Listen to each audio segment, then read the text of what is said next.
What do a dusty pharmacy, a visionary accountant, and a caramel-colored fizzy drink have in common? The answer will surprise you: the Coca-Cola empire. Let's rewind to 1886, Atlanta, Georgia.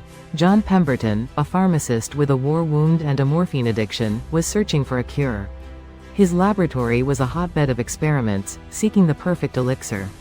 His coca wine, a mixture of coca leaves and cola nut, promised relief and energy. But alcohol prohibition loomed over Atlanta, forcing him to seek an alternative. Here enters Frank Robinson, Pemberton's accountant. He was the one who saw the potential in the bubbly potion.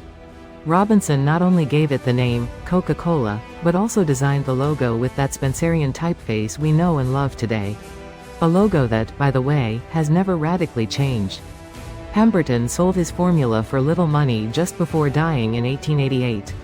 Asa Candler, an ambitious businessman, bought the secret formula for $2,300. Candler, unlike Pemberton, had a clear vision: to turn Coca-Cola into a national phenomenon.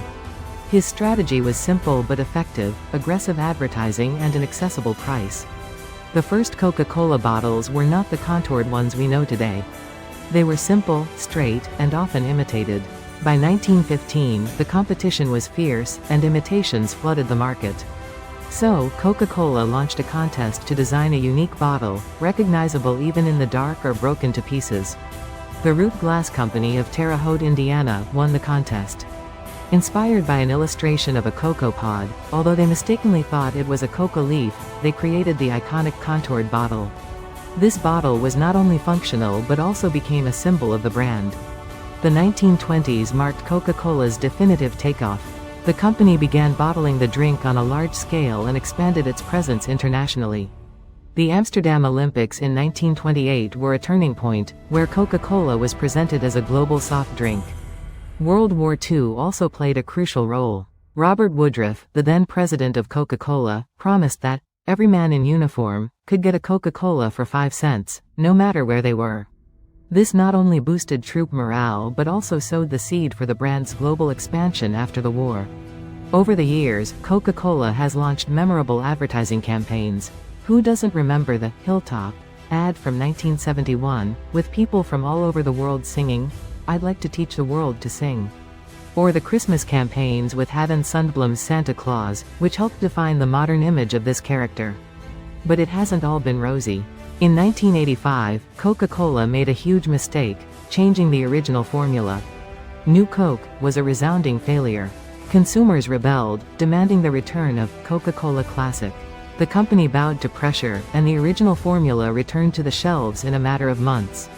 It was a blow to humility, but also an invaluable lesson about the importance of listening to customers. And here is where we get to the myth. The secret Coca-Cola formula. It is said to be locked away in a vault in the Coca-Cola Museum in Atlanta.